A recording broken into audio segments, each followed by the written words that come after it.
I'm Logan Crawford, and right now on GBN, we're sharing an unforgettable story, a story of courage, survival, and faith.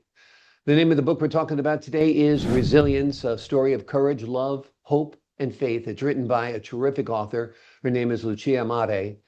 From escaping communist Romania as a teenager to building a new life in America, her story is a powerful tale of perseverance and heart. This inspiring true story is packed with emotional highs and lows, making it a must-read for anyone who believes in the power of the human spirit.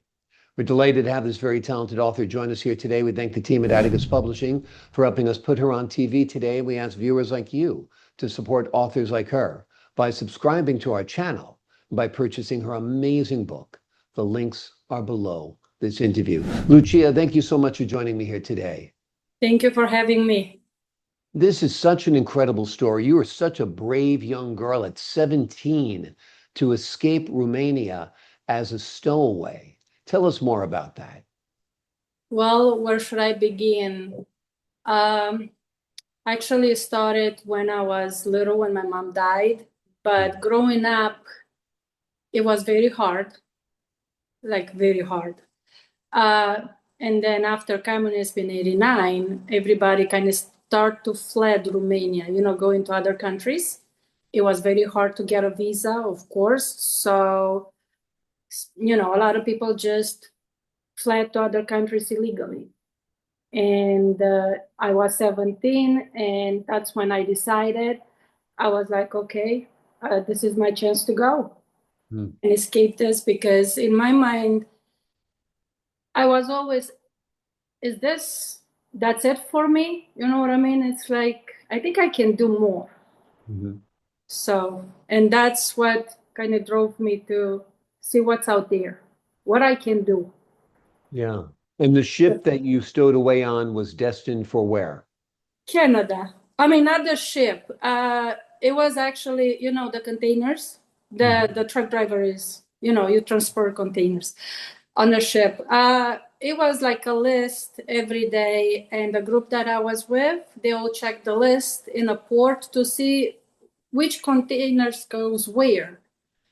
And it said it goes to Canada because somebody told us if we come to United States, it's very hard to get papers or stay here in this country. So Canada was at that time much easier. So we thought we're going to Canada. And of course, 10 days later, we end up in United States. Amazing. So the ship was destined to Canada. How many days were you in that container, and how many people were in that container with you? Were they family? Were they friends? Tell us a little bit about that. No, it was my friends and my first ex-husband. It was with me. And we were 8 people in the container, and we only had water and chocolate because that's the only thing you can take, actually.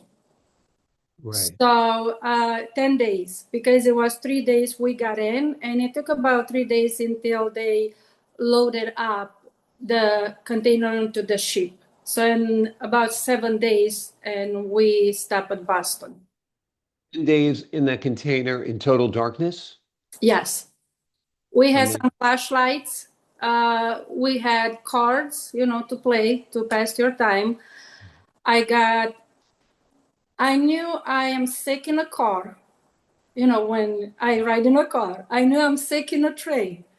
But it never, ever dawned on me, I might be seasick too. I had motion sickness, but, I didn't know. And I was sick for about probably more than 2 days. To the point that I said, I really don't care what happens. Like, do not care what happens. So.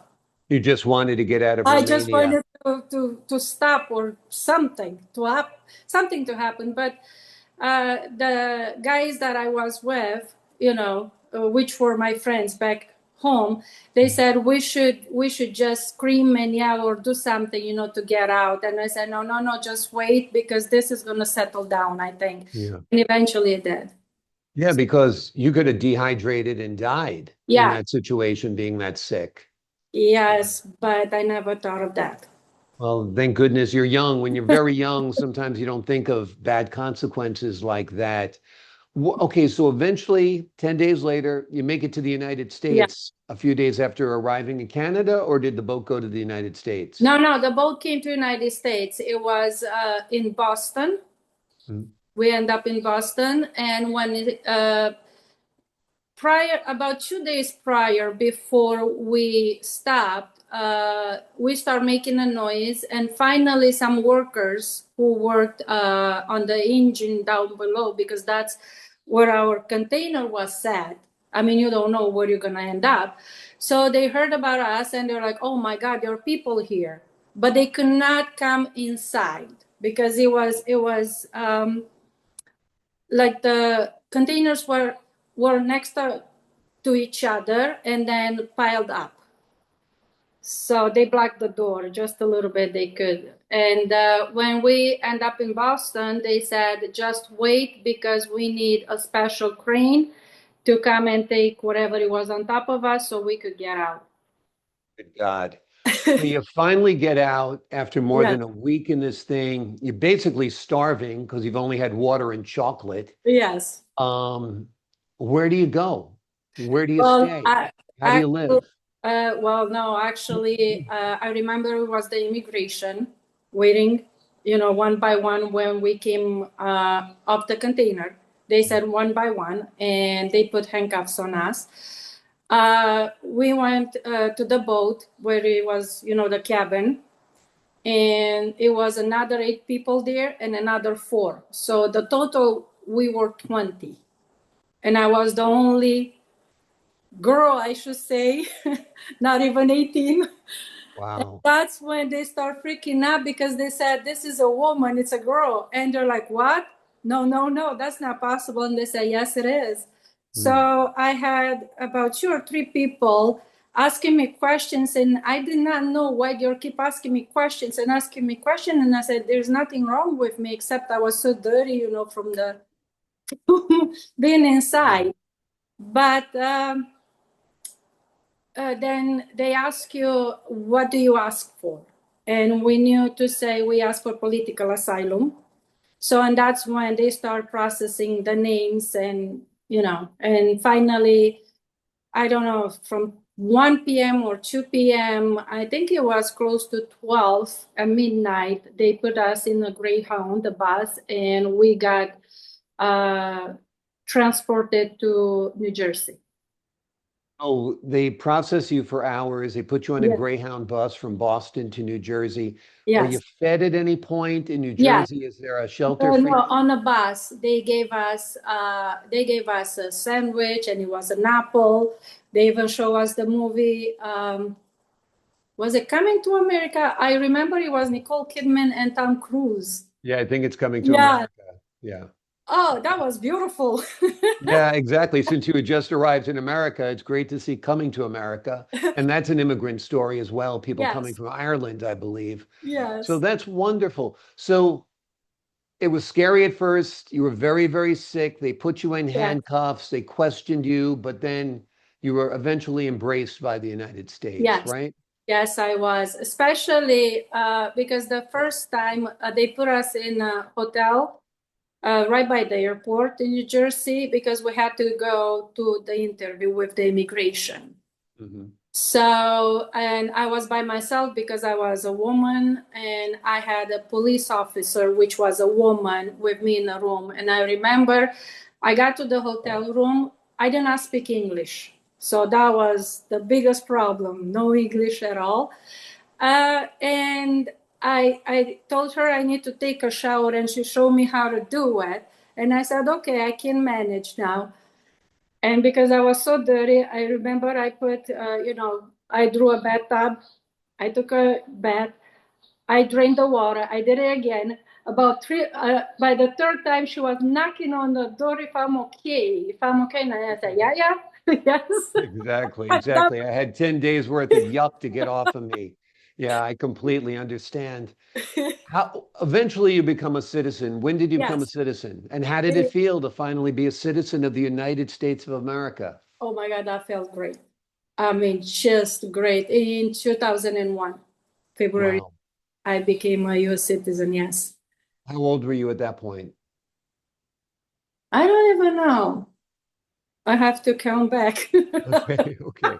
Amazing, 40 amazing though. something.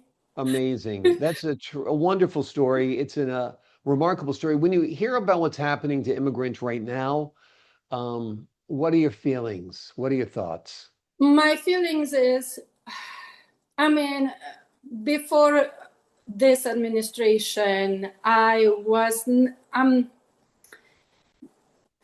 came, yes, stowaway. I came illegal in this country. Yes, I've been in jail because, they put, when they transported us from New Jersey, it was Pennsylvania, and that was the only room for illegal immigrants, I guess. And I was in jail for 7 months until I got my political asylum. I never questioned why me, because why not me? First I thought I am in a nut house, but then I start to learn English very fast, and then I figure out, oh, hold on a second, this is jail. But with the previous administration, because you give them for legals home, money, and everything, I don't think they will learn something in this country. You know what I mean? You have to work to have money. You have to, contribute to this country. You cannot just expect, oh, just give me money because I don't like to be a waitress, or I don't like to do this job because I was probably a doctor in my country or this. You're not in this country. Yeah. I always say nobody asked you to come here. We came here. I mean, I came here illegal, and a lot of like me came here illegal, but just do your part. Now with this, And you truly were seeking political asylum. I yes, mean, you were in a dangerous exactly, country where your exactly. mother wasn't even living No, anymore. I mean, and it just, but that's what I mean. You have to be fair, and you right, have to know right from wrong, and you have to work every single day to have something. You don't expect hands out or, right. somebody that will give you. Yes, I had a lot of people along the way who helped me, but in return, I did something too. So as of right now, do I agree and disagree? I'm like in between. You see both sides of it. I You see. understand that uncontrolled immigration is a problem, and Yeah, you understand that people are legitimately here because they're suffering on some level. exactly. So, yeah, I Exactly. think most Americans are like that, Yes. that they understand it can't be uncontrolled people just walking into our country unchecked. Yeah. But there has to be a legal system where people like yourself who are escaping tyranny and oppression and Yes. communism can be given a wonderful home in this beautiful country of ours. Well, Yes. I'm Yeah. glad your story is a remarkable story of courage. And we're so happy that your story has a happy ending, that you're here as a citizen and you've built a wonderful life for yourself. The name of the book is Resilience, a story of courage, love, hope, and faith. It is a powerful reminder that no matter how dark life gets, courage and perseverance and bravery and being bold can light the way forward. Lucia, thank you so much for joining me here today. Thank you for having me, and have I a wonderful appreciate your day. time, your insight, and sharing your amazing, heroic story. To the folks at home, I'm Logan Crawford for the Global Book Network. So long for now.